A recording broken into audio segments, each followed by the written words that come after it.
திமுக காரனாலே அண்ட புழுகு ஆகாச புழுகுன்னு பாருங்க. நம்ம அல்லிலியோ பாபு இருக்கார் பாருங்க, அமைச்சர் சேகர் பாபு, அவர் அதையும் தாண்டி புழுகுவார். நம்ம பல முறை பார்த்துருக்கோம். இப்போ சொல்லியிருக்காரு, தமிழ்நாட்டில் வந்து பெண்களுக்கு பாதுகாப்பான மாநிலமாக பெண்கள் வந்து நகை அணிஞ்சிட்டு 12 மணிக்கும் போகலாம். எப்போ அவர் கனவுல போகலாம் போல இருக்கு. அப்பயும் விட மாட்டாங்க. திமுககாரன் தெரிஞ்சு நான் சேகர் பாபு கனவுல ஒருத்த போகிறேன் அப்படின்னா அவளையும் விட்டு வைக்க மாட்டானுங்க. அது தெரியும் சேகர் பாபுக்கு. ஆனாலும் இரவு 12 மணிக்கு கூட ஒரு பெண் முழுமையாக நகை அணிந்து தன் இல்லம் சேர வேண்டிய இல்லத்திற்கு பாதுகாப்பாக சென்று சேர்கிறார். அங்கொன்று இங்கொன்று நடைபெறுகின்ற தவறுகளுக்கு கூட உடனடியாக இரும்பு கரம் கொண்டு மாண்புமிகு முதல்வர் அவர்கள் அந்த குற்றச்சம்பவங்களை நாடுவதை ஊடகத்துறையினரே ஆகவே பெண்களுக்கு முழு பாதுகாப்பான மாநிலம் தமிழகம்தான் என்பதை அழுத்தம் திருத்தமாக சொல்லி பொய் சொன்னாதான் சொல்லுவாங்க. இந்த பொய் சொன்ன வாய்க்கு போஜனம் கிடைக்காதும்பாங்க. ஆனால் திமுகவில் இருந்தால் பொய் சொன்னால் மட்டும்தான் போஜனம் கிடைக்கும்.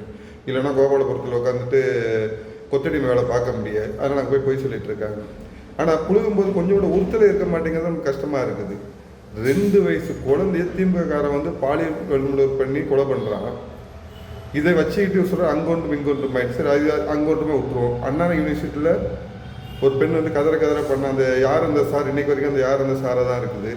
அது அங்கொன்று இங்கொன்றுமா? இல்லை அண்ணா நகரில் வந்து ஒரு சிறுமியை வந்துட்டு பாலியல் பலாத்காரம் பண்ணாங்கன்னு சொல்லிட்டு போலீஸ்க்கு புகார் கொடுக்க போன பெற்றோரை நிர்வாணப்படுத்தி விசாரித்தார்கள் காவல்துறையினு நீதிமன்றம், உச்ச நீதிமன்றம் வரை போய் இந்த அவங்க மேலே வழக்கு பதிவு சொல்லியிருக்காங்க. இது அங்கொன்றும் இங்கொன்றுமா? இல்லை விளாத்தி குளத்தில் அந்த 12ஆம் வகுப்பு மாணவியை வந்து பாலியல் வழக்கு பண்ணாங்க. இது அங்கொன்றும் இங்கொன்றுமா?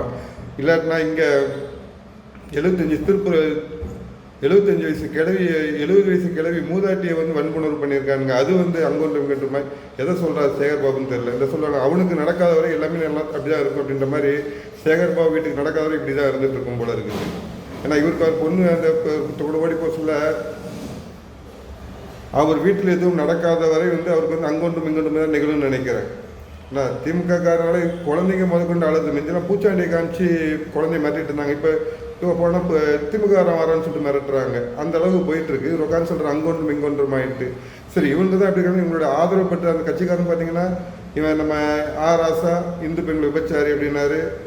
திரும்ப அந்த கட்ட பஞ்சாயத்து கட்சி 2 சீட்டுக்கு கூட உட்காந்து கும்மி அடிச்சுட்டு இருந்த கட்ட பஞ்சாயத்து கட்சி திருமாவளம் இந்து பெண்களை வேசிகள் அப்படின்னாரு. இப்போ இந்த பொன்ராஜின் ஒருத்தர் எல்லா பெண்களும் வேசிகள்னு சொல்லியிருக்காரு. அப்போ இவங்களுடைய எண்ணம் எப்படின்னா இவங்க எப்படி இருக்காங்க அதே மாதிரி நினச்சிட்டு இருக்காங்க. இவங்க வீட்டு பெண்கள் எப்படி இருக்காங்க, இல்லை இவங்க எப்படி வீட்டில் பெண்களை வைத்திருக்கிறார்கள் அப்படின்ற பொறுத்து தான் இருக்குது. இன்னொன்று சொல்கிறார் இவர், திமுககாரங்க வந்து திமுககாரங்க இருக்கிற இடத்துல பெண்கள் வந்து பாதுகாப்பு, திமுக ஆளும் மாநிலத்தில் பெண்கள் பாதுகாப்பாக இருப்பார்கள்ட்டு ஒரே சின்ன கதை படி சொல்லிட்டு முடிச்சுப்போம். அந்த காலத்தில் வந்து பார்த்திங்கன்னா காங்கிரஸ் கட்சிக்காரங்களும் திமுக கட்சி கூட்டணி வைக்கும்போது திமுககாரங்க வந்து என்ன செய்வாங்கன்னா வீட்டில் கூட்டு போய் நல்லா பேசுகிற பேச்சாளரை வீட்டுக்கு கூட்டு போய் சாப்பாடு போட்டு அனுப்புவாங்களாம். அதே போல் ஒரு பேச்சாளர் வந்து வண்ணாரப்பேட்டில் போய் பேசியிருக்காரு. அவர் வீட்டுக்கு கூட்டு போயிருக்காங்க, வீட்டில் போய் சாப்பாடு போட்டிருக்காங்க. சாப்பாடு போட்டு முடிச்சு சாப்பாடு அருமையாக இருக்குது அப்படின்னு சொல்லிட்டு சாப்பிட்ருக்காரு. சாப்பிட்டு வரும்போது அவர் வீட்டு பொண்டாட்டியும் சேர்த்து கூப்பிட்டு வந்துட்டார். அது நம்ம முழுகாம வேற இருந்துச்சான்.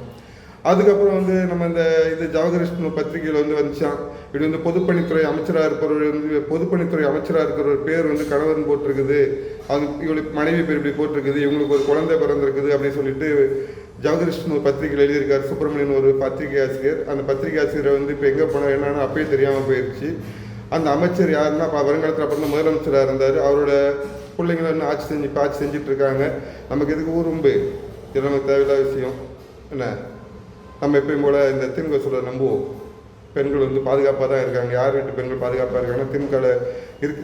இன்னொன்று பார்த்தீங்கன்னா திமுக பெண்கள் பாதுகாப்பாக இருக்குன்னு சொன்னது அவர் கட்சி பெண்கள் வந்து அவர் கட்சி கூட்டத்துக்கு, அதாவது கனிமொழி அம்மையார் நடத்திய கனிமொழி பாட்டி நடத்திய கட்சி கூட்டத்துக்கு வந்த பெண்களை வந்து பெண் போலீஸை வந்து இடுப்பில் கிள்ளவங்க தான் இந்த திமுககாரங்க. ஆனால் இவங்கள ஷூர் சொல்கிறாரு, நம்ம நம்புவோம்னு நினைக்கிறாரு.